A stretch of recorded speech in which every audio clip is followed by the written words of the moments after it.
Good morning! Today is a beginner tutorial using the Anastasia, Beverly Hills, and Jackie Aina eyeshadow palette. I have a full-fledged review on my channel with swatches and 4 eye looks using this palette. Many of you had asked that I do a beginner type tutorial, so if you want to check that out, and please keep on watching. If it's your first time here, my name is Alicia. Thank you so much for stopping by, and if you are returning, thank you for coming again. Kinky Sweat stands for my kinky hair and sweat life. I am a fitness professional who loves everything movement and beauty, and if you want to check out what I do in between the makeups, you can head over to my Instagram for my daily movement musings and such. Today we'll tackle 3 beginner looks using the Jackie Aina palette, and I wanted to put myself in a headspace that was very beginner, pretending that I don't know how to apply eyeshadow. I don't know what brush to use. So throughout these 3 looks, we'll break down the types of brushes, what they'll do in terms of the finishes they'll leave, and different ways you could utilize this palette that is not intimidating, definitely more approachable, and develop strategies on how to use the more bold colors so you don't feel like you're gonna show up to work like a clown.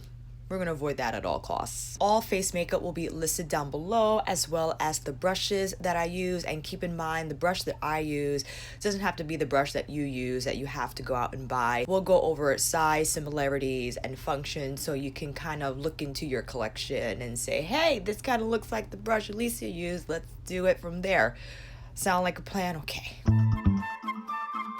Let's talk eye base. An eye base is something that you put on your lids to even out the discoloration that it might have. If you're veiny on your lids, if you have different reddish type of tones, what a base will do is even out the whole tone of your eyeshadow. So whatever eyeshadow shade you choose to put on your lid will appear true to color as it does in a pan. I like to use a concealer, in specific the Too Faced Born This Way multi-use concealer in natural beige. I like the dry down. It's slightly tacky and it allows the shadows to grab onto the skin. Now, in regards to Anastasia shadows, they're a little more grabby, if you will. And for that matter, I will actually powder down a little bit just so that when the shadows apply, they don't look splotchy. And also, for the sake of this demo, I will be applying false lashes, not because you should put false eyelashes on a beginner eye look. It's easier for me to take off the lashes than it will be to take off mascara 2 more times after this. So just know, realistically, when we do the eyeshadow, you'll just apply mascara or you'll just apply false lashes if that's the route you want to take. I'm picking just a beige shadow from the Viseart Neutral Matte. I could use loose powder, but I don't have a loose powder nearby, so we're gonna use this instead. I'm just patting that down with a small tapered powder brush to de-stickify the concealer a little bit more for these ABH shadows. Now, many of you had expressed disappointment in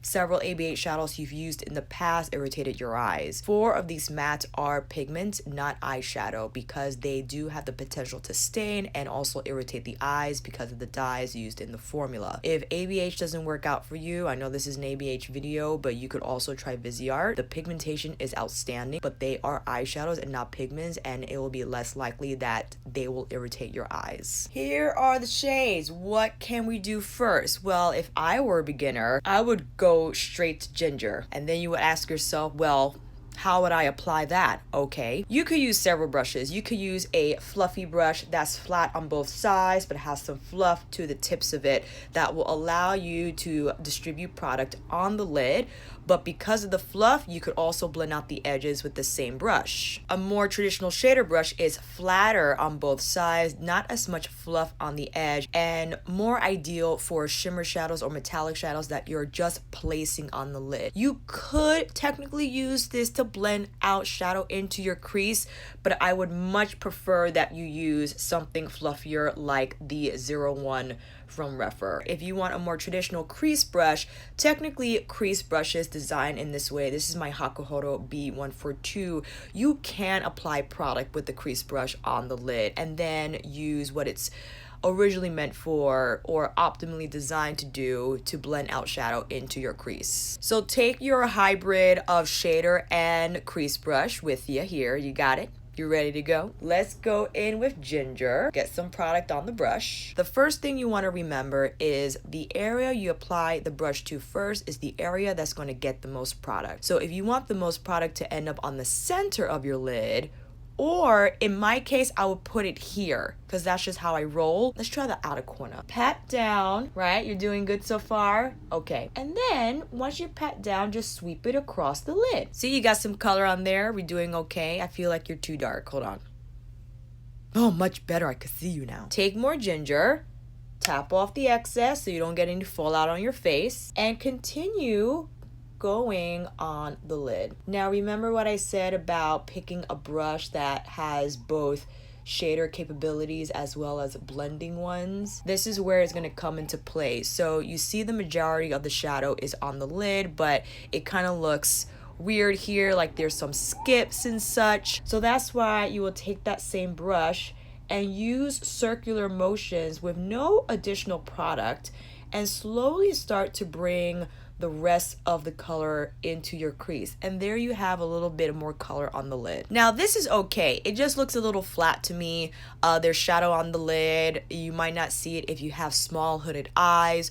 So what can we do to blow this out? Take your favorite blender crease brush with more ginger. Start on the outer corner because that's where we want the majority of the product to be. Use the very tip of the brush. That's why it's tapered. Slowly start to use circular motions in. You could use some windshield wiper motions as well. And then when the majority of the product has been placed down, you slowly start to take it higher towards the brow. But keep in mind, that's why we didn't start near the brow, because then you'll have a blob of product there and it wouldn't look cohesive at all. It'll look quite strange. You apply the brush here first and then the gradient will grow from there. So now you have a more seamless blend from lash line to brow. Let's take our hybrid fluffer and shader again with ginger. I like to apply my matte shadows on the lower lash line. You don't have to. I really love a smoky type of look, so that's why we're taking this step. And then you just connect it to what you did on the top. If you feel you need a little more color, you take the same brush with the same eyeshadow and just begin to pat it down to where you need a little more depth. So now it looks a lot more seamless, a lot more cohesive. There's more smoke.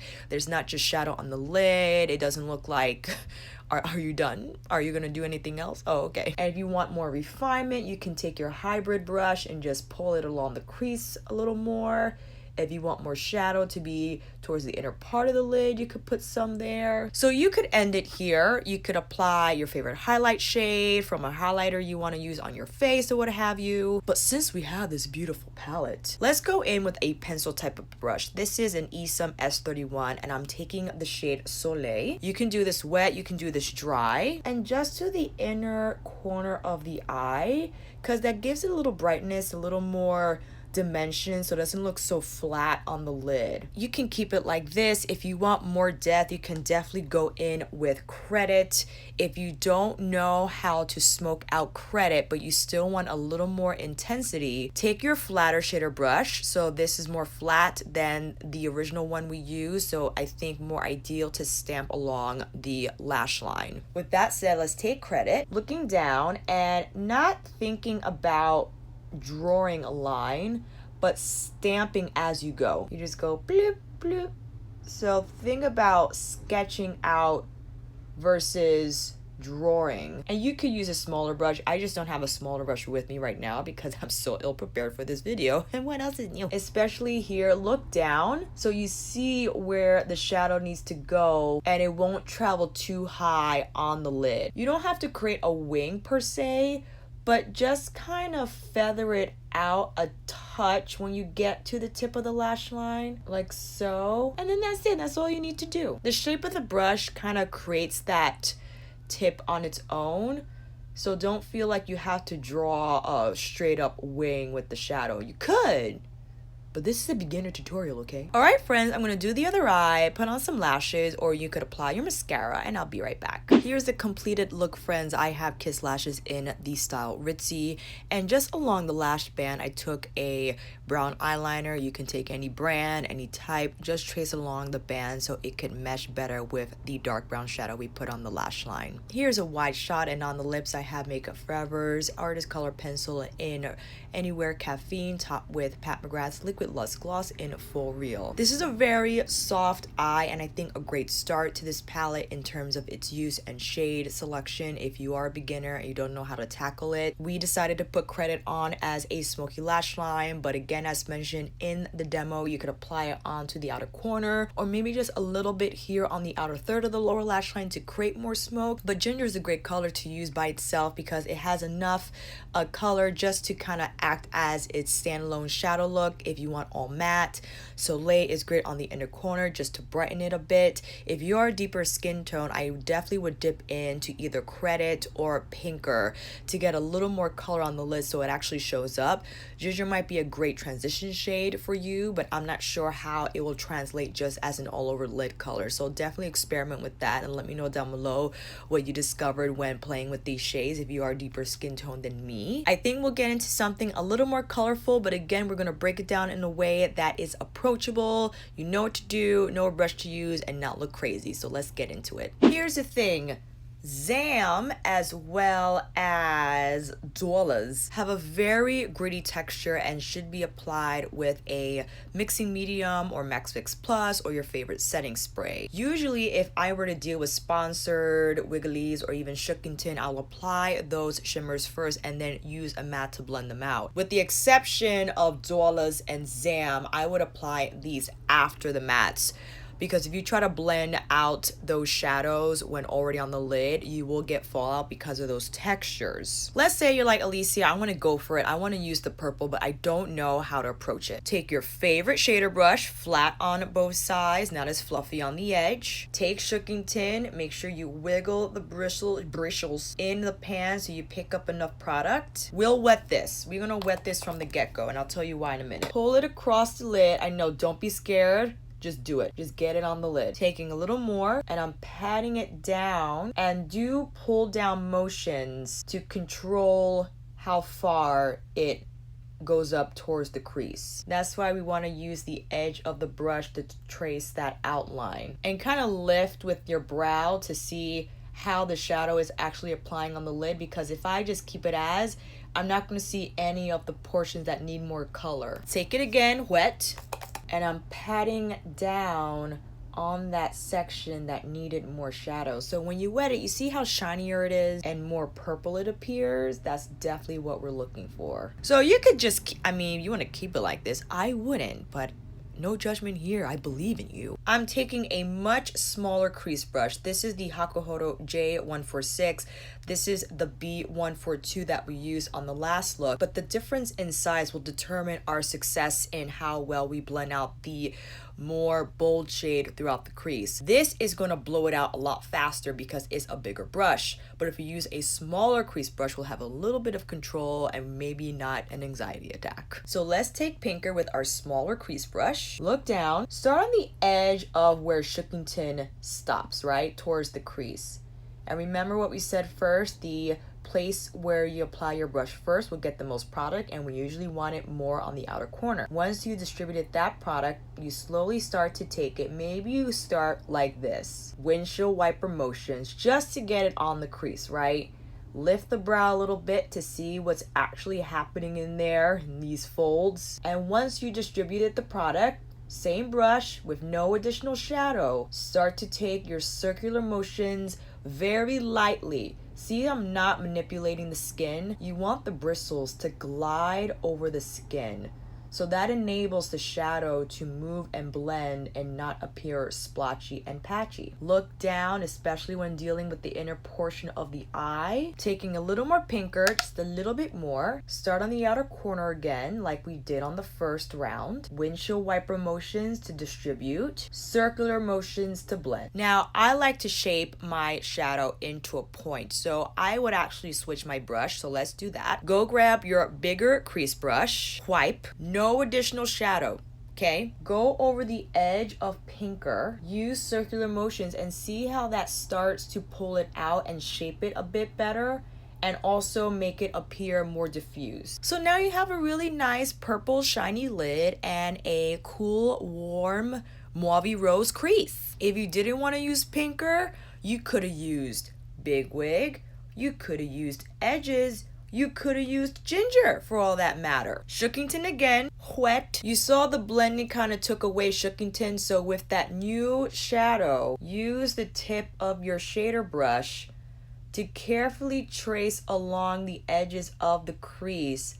Pull down so it could appear more shiny, so it could look a lot more purple. Yeah, on the lower lash line you can take the same color, you can do another color. So just for the sake of using something else, let's just do sponsored. Yeah, so let's take sponsored with your same shader and just trace it along the lash line. That's all we're gonna do. Taking pinker with that same shader brush, just so that we could connect what's happening on the bottom to the top, I'm punching in pinker, combining it with sponsored, and just pulling it up toward the lid so it could look a little more cohesive. Taking our smaller crease brush, our J146 or something like it, then just carefully feathering this out. Now, being the perfectionist I am, I'm taking a bigger crease brush, and also take your bigger crease brush and just go along the edges of everything, right? So once you've applied all that you needed, just so that you start to shape it a little better. Yeah, I like to take mine out. You could keep it rounder, whatever you want to do with the bigger crease brush. Let's go in with trust issues with your favorite pencil brush. Now on the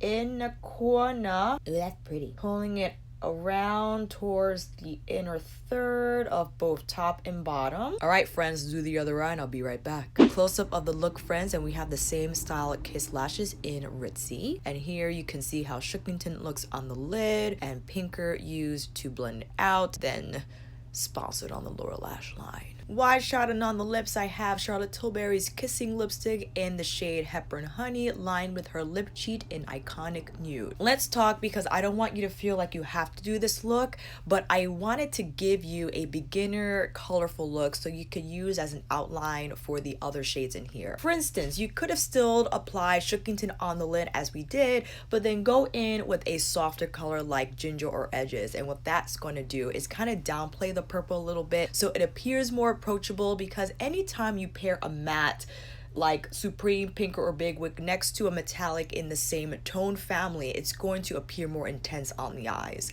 And that's why I prefer to wear metallics and mattes within the same shade family, because I want that bold look on my eyes. But I understand though if your circumstances are not like mine and you can't wear colorful looks on the daily, but in an event, a party, a festival, or whatever situation you might find yourself in, that Shookington is totally appropriate for. And if you still want to downplay it, then yes, you could use that with the more neutral mattes in here. We could have used Lituation on the lid in the same way and maybe pair it with one of the pinkier mattes or even the neutral mattes.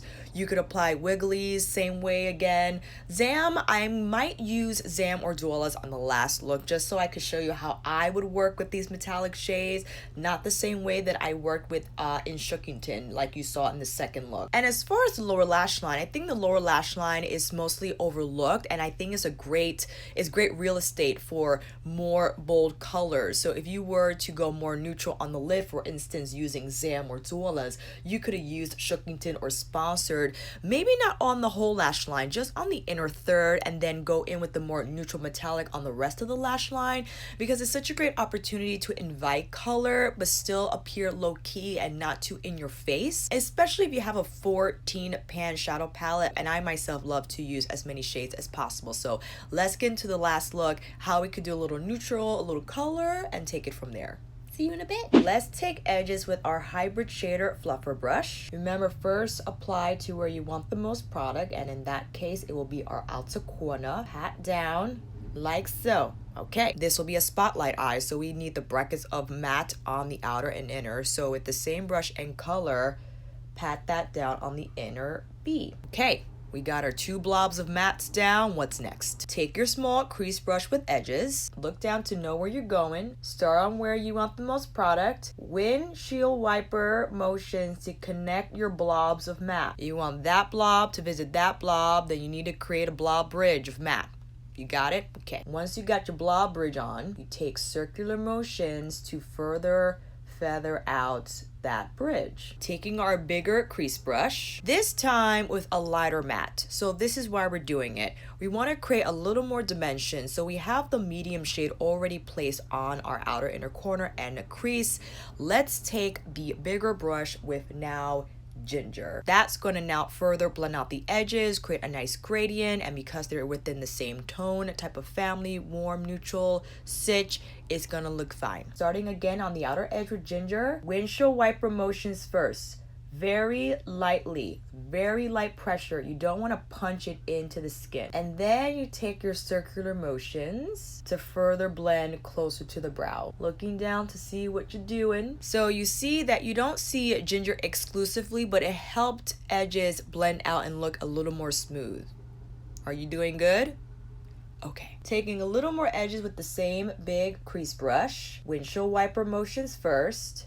And then whoosh, whoosh, whoosh, whoosh, whoosh. Very light and quick. Shape it how you like. If you want it round, then you'll keep it round. If you want it slightly pointed, then pull it out a little bit. Now, what happens if you still want a little more edges on the outer inner corner? Well, take your smaller crease brush with edges and just go back to where you originally placed that shade. The outline is already there. You're not carving out a new crease or anything. You're just building on what's already there, yeah? So, blah bridge, put some more on the bridge, go back and forth, take small circular motions to further blend. And now, we got our matte set up. Good. Here's something I like to do if I want to really amplify whatever shimmer I choose to put on my lid. Take your favorite concealer, your favorite flat shader. This is flatter than the shader we've been using.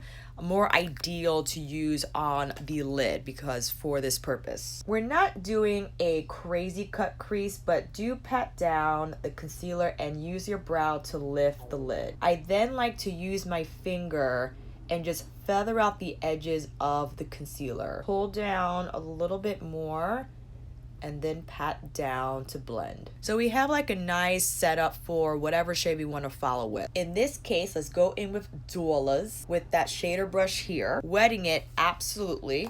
The concealer is going to act as a base to better make these Duola pigments adhere to the skin. And notice I'm not swiping, I'm patting down because this is a very textured shadow and I want to make sure it stays on the lid. Taking a little more on our shader and patting it down closer to the crease's edge, and I'm using the brush to lightly trace that shade along and under the crease. And any loose pigments that you might see floating around, just use your finger to pat them down into the skin. I want this to appear more shiny, so I'm going in with more Duolas and wetting that with my Max Fix Plus. And again, patting down, lifting with the brow to see where the color is going. Wonderful. So you see that between the edges of Duolas and edges, it looks a little crazy. So let's go in with our small crease brush again and just pat down where Duolas meets edges. Not swiping per se, but just patting down so those edges look smoother, and also pulling it through the crease a little bit and just kind of buffing away those particles a little bit. So there you go. Hybrid shader blender on the outer third. You're like, Alicia, this is great, but I want it to look smokier. Help. Okay, smaller shader brush. Get it. Go in with credit. Here's the thing with smoking out the outer corner. You have to start on the edge of the lash line. So you got your brush, you got your shade. Pat down on the lash line first.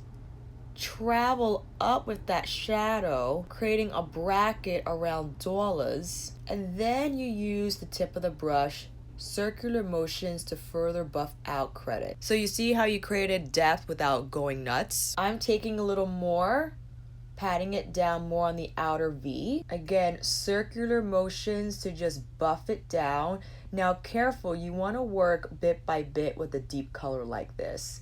And use very light pressure and just carefully now shape it to that V point. So I'm going and sometimes you just gotta hang out and blend out your deep shade, okay? Take your shader with credit and just kind of stamp and pull on the outer third. You could also put whatever leftover shadow you had from that application on the outer V. Smaller crease brush with no additional product and just zhuzhing that application. And I like to go back and forth top to bottom just to smooth everything out. Bigger crease brush with no additional product, just higher on the shadow. So not actually blending out credit that's on the outer V, but more so what's closer to the brow bone. So if you really want to use color, take your pencil brush with Shookington and just at the very tip, pull it from inner towards the center-ish. Take your hybrid shader blender and just zhuzh the edges of Shookington with edges.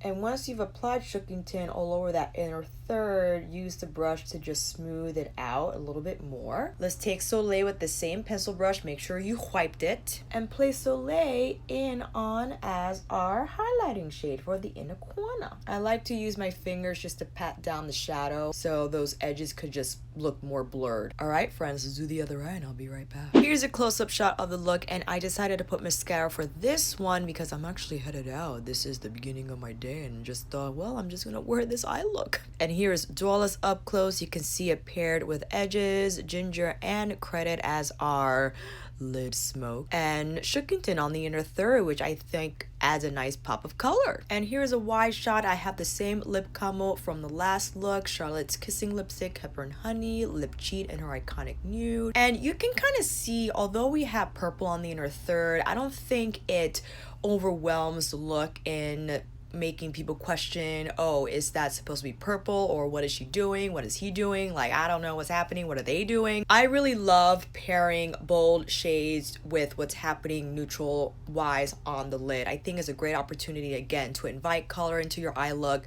without committing to it being on the lid where there's a wider space. You can see more of it, you make more of an impression, and that's why I wanted to show you this demonstration using Shookington on the inner third, because you could do that with Wiggly, Sponsored, Lituation. You could even use Lituation on the lid, blend it out with edges, credit, pinker, or big wig, or however you wanted to do it. If you want to figure out how to use Supreme, I pretty much think of it parallel to ginger. So just as we use ginger to blend out edges, you would use Supreme to blend out pinker. In fact, we could have used Supreme to blend out pinker in the second look when we used pinker to blend out Shookington. So I hope this kind of worked out for you strategy wise, just to kind of play with color and neutrals on the same eye look. And those are our 3 look, friends. I know we didn't use all the shades. You will see that in my first palette review. But in the end of the day, I think you have to decide, one, if a palette color story is right for your lifestyle, for your personality, with how you love to wear makeup. I think this is a different case though. If you just want to support Jackie and buy the palette, that's cool too. But this is not just with Jackie's palette. This is with any palette on the market in terms of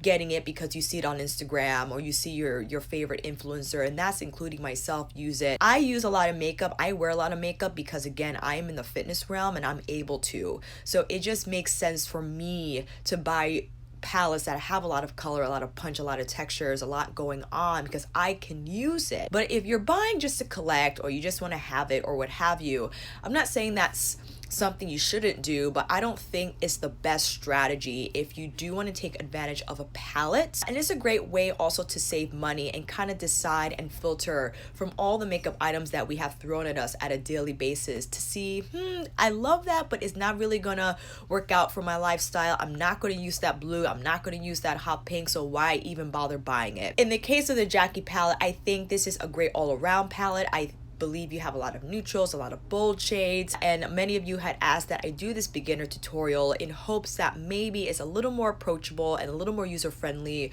for those who have the palette and want to figure out how to utilize all the colors. At the end of the day, friends, it's all about experimentation. You just have to play, you have to be ready to fail, you have to be ready to take something off, to start over again, and just try. You just have to try. The worst thing that can happen is that maybe you don't do something okay and it looks weird. That's why I love Bioderma, and this is not sponsored. I bought this myself. That is very great for sensitive eyes. What I do, I just use a cotton flat and wipe off what I don't want, and I go in with the concealer. In this case, I use the Makeup Forever self-setting, use my sponge to punch it in, and I just start over again. And really, it doesn't look that bad. You know, I would say if you're getting photographed or doing a close-up shot, then maybe you can kind of see where you apply the concealer when you made the mistake, but when walking around and just going about your day, is not a huge deal whatsoever. But give yourself enough time to do that. I wake up earlier for my skincare and makeup. That's the reality of the situation. If you want quick looks, then I would just use any of these shades by themselves. We combine a lot of shades for this last look, but if you want to be really quick in the morning, then just use the mattes by themselves with the same techniques we presented in the first look. If you just want to use the metallics, use your finger to apply the metallics on your lid and buff out the edges so they look smooth. Quickly go in with any of these mattes to just make it a little more diffused looking, and then you're done. Like I said, pick a palette that's right for your lifestyle. Know you're going to adjust your lifestyle to apply this new makeup. Don't be afraid to fail, experiment, and have fun. I hope this video was helpful to you, friends. Let me know if you want to see more beginner tutorials or just more multi-look videos from other palettes that you've seen on my channel. And let me know how it's been going with the Jackie palette. If you bought it, if ABH shadows irritate your eyes, let us know what your favorite shadows are that are good for sensitive eyes, that you still get that pigment color payoff. And until then, friends, that is a wrap. Thank you all so much for watching. I hope this video helped, and if you like this video, please give it a thumbs up and subscribe to my channel. And until then, I'll see you in here again with another tutorial, how-to, multi-look video, or favorites list. Take care, and I'll see you again soon.